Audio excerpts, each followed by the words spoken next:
Hi, this is Erica with the Flourish Forum. Today we're going to go into a little more in-depth look at the letters from Worksheet 2, U, N, M, O, and A.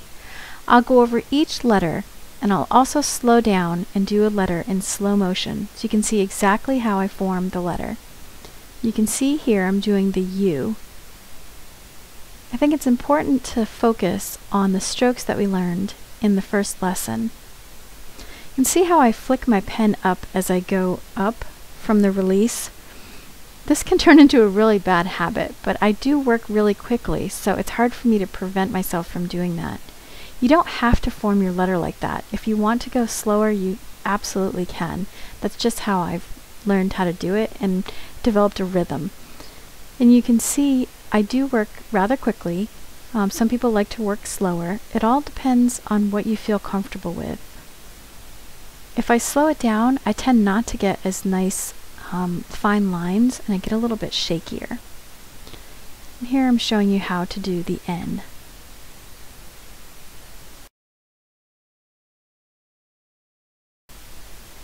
You can see as I do this, I do very deliberate pen lifts in between the strokes. Some people don't do any pen lifts at all. I really wasn't even conscious that I was doing these pen lifts so deliberately until I watched it in slow motion on the video. But I'm very consistent with doing those pen lifts in between each step of the letter.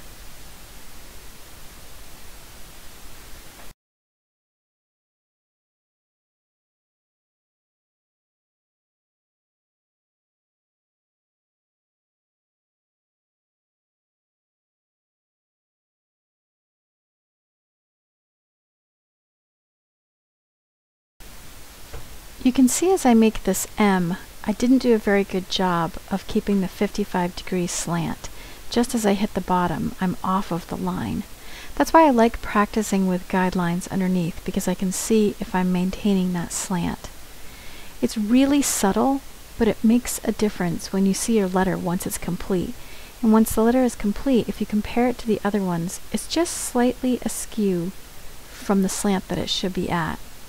When you're putting this together into a word, it will make a difference, and it will show up as a small inconsistency in the word.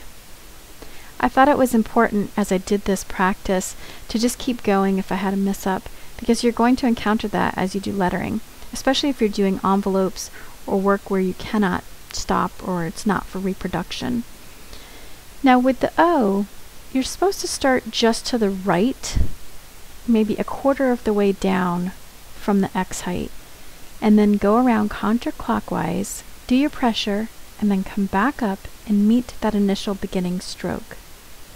I find if I start closer to the X line, I do a lot better with meeting them up, so I don't have an overlap or I don't miss meeting those lines altogether. Some people like to start about halfway or a quarter down on the right hand side, swing around, and then come back and meet. It really is about personal preference and what works for you. You can see I screwed up on that O there. It happens to everybody.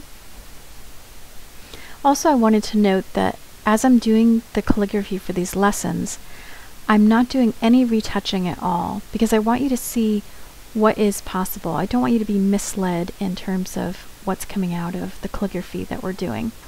So everything that you see in the handouts and on the videos is done by hand. There's no touching up on the computer. And here we're making the A. It's important with the A that the line that comes down on the right just kisses the right hand side of the oval. You can see in that second A, number one, I didn't maintain the slant, but also I bumped into that oval. It's a lot more pleasant looking if you just touch the oval on the right hand side.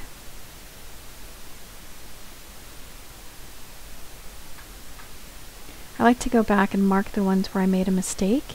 You can see I put a little bit too much of a gap there. And then I either underline or star the ones that I really like.